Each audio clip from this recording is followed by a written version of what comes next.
사도행전 8장 1절부터 8절까지의 말씀을 저와 여러분이 한 절씩 교독합니다.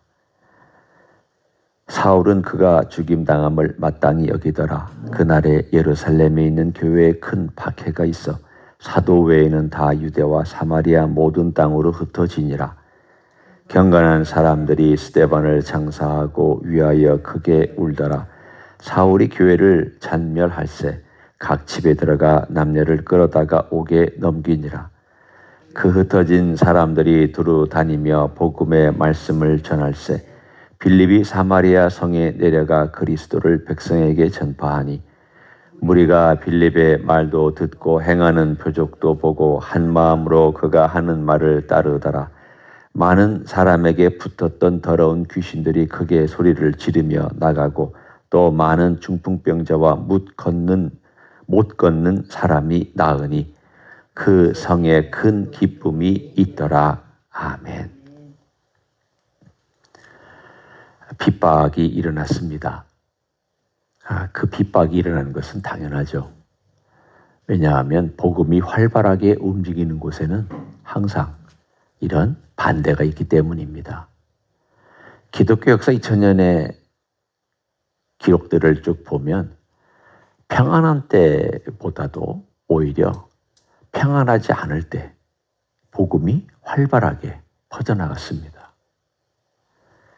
기독교 역사를 보면 주로 이제 많이 기록된 중세나 또 로마 시대 이런 경우를 보면 어느 때 더 신앙이 살아 있었느냐? 박해가 있었을 때입니다. 오히려 기독교가 공인되고 나서는 활발한 거라기보다는 그냥 그 자체가 참 기독교인 거예요.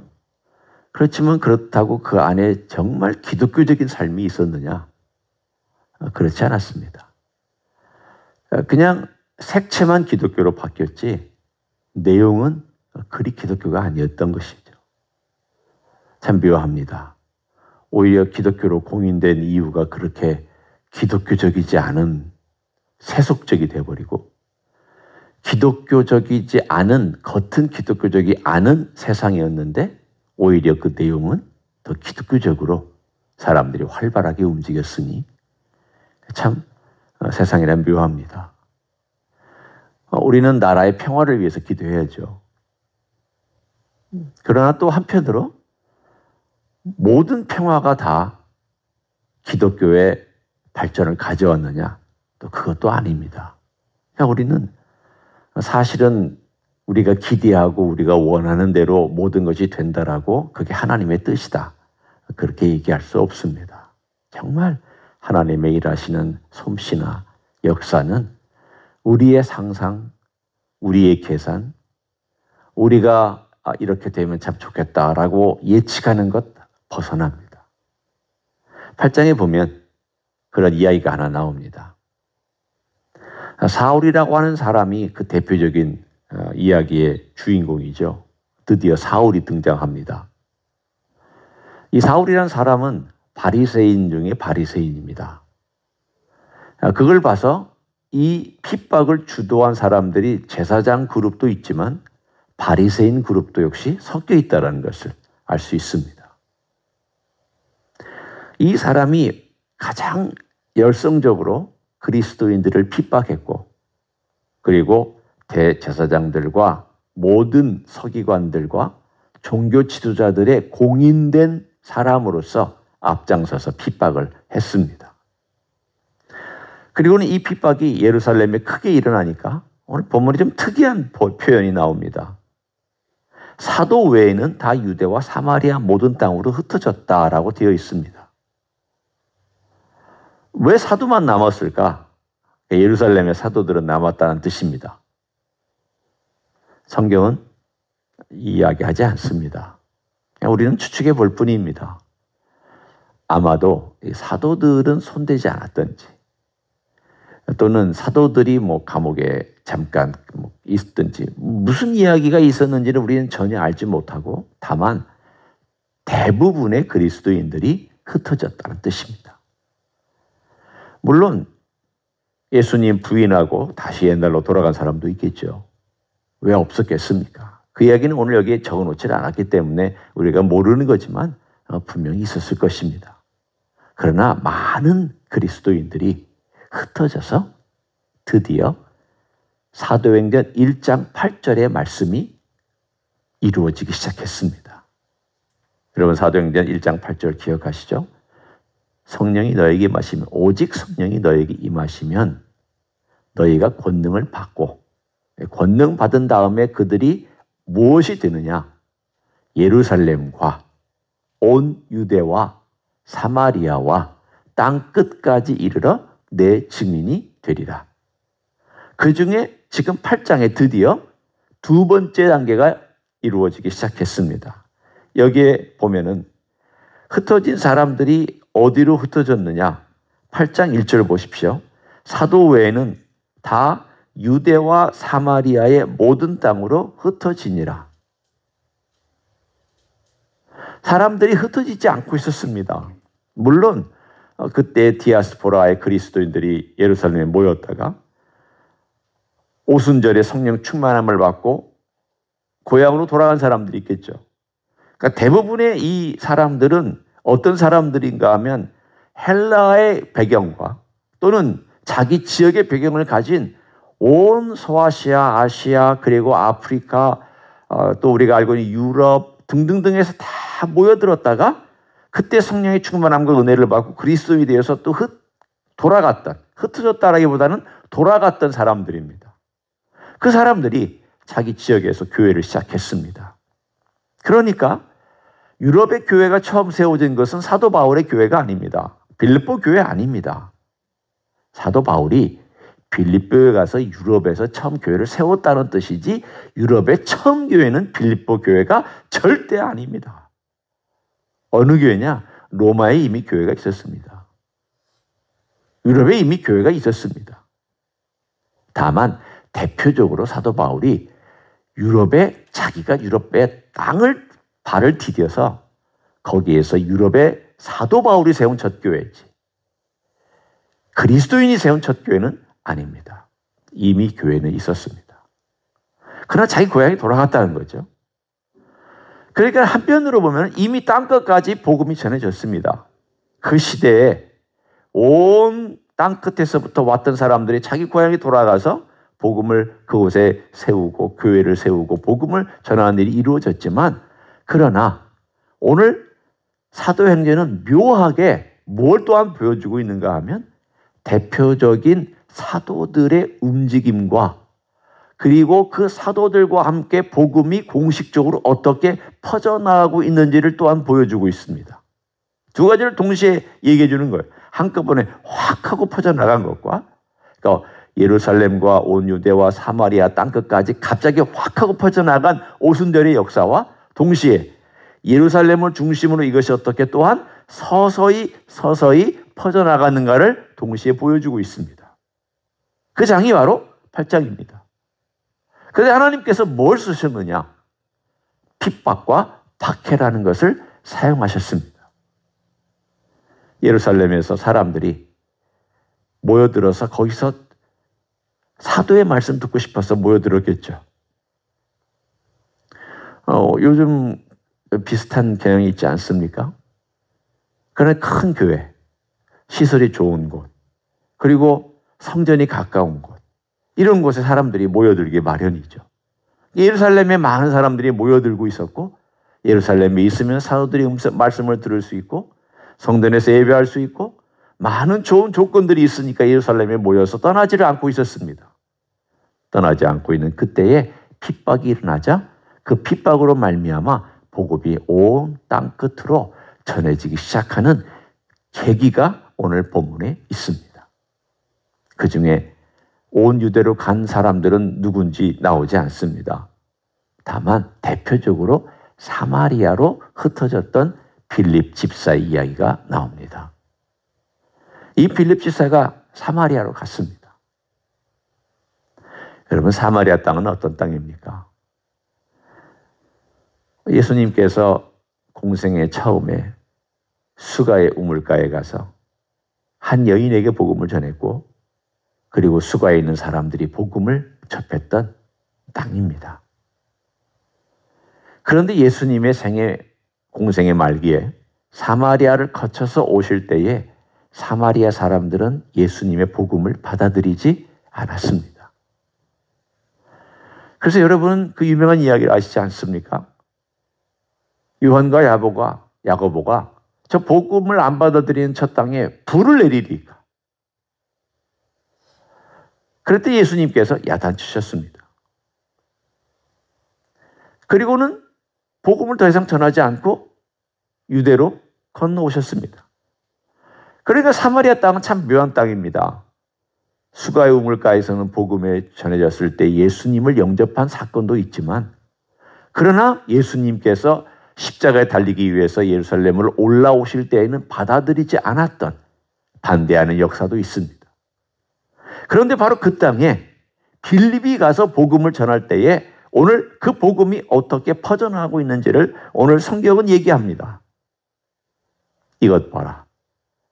너희들은 예루살렘에서 움직이지 않으려고 하고 있었지만 오히려 너희를 핍박한 불행한 일과 너희를 어렵게 한 고난의 일이 어떻게 하나님께 영광이 되었는지를 한번 보아라. 하나님은 이렇게 일하신다. 꼭 이렇게만 일하시는 건 아니지만 이렇게도 일하신다. 하나님의 역사는 우리가 예측할 수 없는 방향으로 흘러간다. 오히려 하나님께서 고난과 역경을 통하여서 복음이 사마리아라고 하는 드디어 문화의 장벽을 뛰어넘는 일을 한번 보아라. 신기하잖아요? 원래 처음 오순절 때 자기 고향으로 돌아갔던 사람은 문화를 뛰어넘는 건 아니에요. 그렇죠? 왜 문화를 뛰어넘는 게 아니냐면 그냥 자기 땅에 돌아갔으니까. 그런데 지금 이 이야기는 문화를 뛰어넘어서 다른 문화권으로 들어간 것입니다. 요즘에야 선교사님들이 다 다른 문화권으로 가는 것에 대해서 익숙하지만 그 시대에는 이런 일이 그렇게 익숙한 이야기가 아닙니다. 사람들이 흩어져서 다른 문화권에 들어가서, 내가 예를 들면 예루살렘 사람입니다. 그런데 갑자기 사마리아 땅으로 가가지고 사마리아에서 복음을 전한다는 것은 상상할 수 없는 일이었습니다. 그 문화권을 뛰어넘는 일이 드디어 성령의 역사가 일어나기 시작합니다. 성령님께서 복음을 전하게 하실 때에 이 핍박이라고 하는 인간으로서는 원하지 않은 사건이 갑자기 그들을 퍼뜨리시더니 그 퍼뜨리는 일이 문화를 뛰어넘어서, 그리고 미움과 징후를 뛰어넘어서, 사마리아라고 하는 원수된 관계를 뛰어넘어서 복음이 들어가 그곳에서 놀라운 역사가 일어나는 것을 오늘 기록하고 있습니다. 하나님의 일은 우리의 예측을 벗어납니다. 때로 우리가 살면서 하나님께서 왜 우리의 삶에 어려움을 주실까? 또 이런 핍박을 주실까? 우리는 다 알지를 못합니다. 다만 힘든 일, 어려운 일, 역경, 좀 넓게 우리가 생각해서 꼭 복음을 전하는 건 아니지만 복음을 전할 때부터 혹은 복음을 전하지 않을 때에도 우리가 찬양을 했던 그 내용을 한번 제가 읽어드리면, 성도의 신앙 본받아 원수도 사랑하겠네. 인자한 언어 행실로 이 신앙 전파하리라. 성도의 신앙 따라서 죽도록 충성하겠네. 우리가 336장 3절을 보면은 성도의 신앙 본받아 원수도 사랑하겠네. 인자한 언어 행실로. 우리가 복음을 말로 전하든 행위로 전하든 원수까지도 사랑할 수 있는, 이게 가능할까? 이게 쉬울까요? 그렇지만 오늘 이 이야기가 그 얘기잖아요. 사마리아 유대 사람들은 원수 관계였고 서로 미워하는 관계였는데 복음 안에서 하나가 되고 있는 이야기를 전해주고 있습니다. 복음은 이런 능력이 있다. 흩어졌을 때 원망하거나 불평하거나 짜증내지 아니하고 오히려 주님께, 주님, 우리가 이곳에 가서 무엇을 하겠습니까? 주님, 우리가 어떻게 이 복음을 가지고 이 땅에 가서 무엇을 해야 합니까? 라고 주님께 의지하고 주님께 기도하며 나아갔던 사람들 중에 대표적인 한 사람, 빌립이 복음을 전하죠. 복음이 없던, 반대했던 그 땅에 놀라운 기적의 역사가 일어났습니다. 고난은 우리에게 기회를 줍니다. 기도할 수 있는 기회를 주기도 하고 새로운 시야를 갖게 하는 기회를 줍니다. 영성이 깊어지기도 하고 우리의 삶을 달라지게도 만듭니다. 고난과 핍박은 하나님의 사람이 그리스도를 닮아갈 수 있는 기회도 제공하고 우리 주님 앞에 어떤 사람으로 설 수 있는가를 보여주기도 합니다. 오늘 사도도 아닙니다. 주님을 따라다녔던 제자들 아니었습니다. 빌립은 헬라파 유대인입니다. 그리고 그의 했던 일은 주로 과부를 구제하는 일에 자기의 헌신을 했던 사람들입니다. 이 사람들이 대표적으로 스데반과 빌립이 어떻게 쓰임받고 있는지를 보면 이게 사도들만의 일은 아니구나. 요즘으로 말하면 목사들이나 전도사들만의 일이 아니구나. 이거는 모든 성도들이 이렇게 하는 것을 주님이 기뻐하시는구나. 우리 주님은 이런 삶을 기뻐하실 줄 압니다. 어디를 가든 어떤 상황이든 우리 주 예수 그리스도를 중심에 모시고 그분이 드러나는 일을 위해서 살아간다면 주님께서 그 상황을 통하여서 기적을 베푸시고 나뿐 아니라 다른 사람들에게도 이 복음이 전해지는 역사를 이루어낼 줄로 믿습니다. 오늘 하루도 우리 주 예수 그리스도를 중심으로 살아가는 여러분 되시길 예수님의 이름으로 간절히 축원합니다. 기도하겠습니다. 예수님 고맙습니다. 사람이 흩어지지 않고 있을 때 주님은 핍박이란 아픈 고난을 통해서 흩으셨습니다. 흩었을 그때에 그들은 원망이나 불평하지 아니하고 오히려 복음을 들고 갔습니다. 맨몸으로 도망간 것 같지만 그들 속에는 복음이 있었고 헐레벌떡 뛰어서 어디론가 사라져 간 것 같지만 그 머문 곳에서 가슴에 있었던 열정과 사랑을 전할 수가 있게 되었습니다. 예수님을 가진 사람은 그런 삶이 있고 예수님을 가진 사람은 그러한 증언이 있음을 믿고 감사를 드립니다. 주님, 우리도 그런 예수님을 마음에 늘 담고 살아갈 수 있도록 예수님으로 충만케 하여 주옵소서. 성령으로 충만케 하여 주옵소서. 복음으로 충만케 하여 주옵소서. 그래서 어떤 상황, 어떤 조건이든지 우리 주 예수 그리스도를 드러낼 수 있는 하나님의 종들이 되게 하여 주시옵소서. 이제는 우리 구주 예수 그리스도의 은혜와 하나님 아버지의 극진하신 사랑과 성령 하나님 교통하심의 역사가 예수님으로 충만하여 가는 어느 곳에서든지 예수 그리스도를 드러내고 살아가기를 소원하는 이 자리에 참여한 모든 종들 위에와 주임제 히스교회 위에와 이민교회들과 한국교회들과 선교사님들 위에 이제로부터 영원히 함께 하실지어다. 아멘.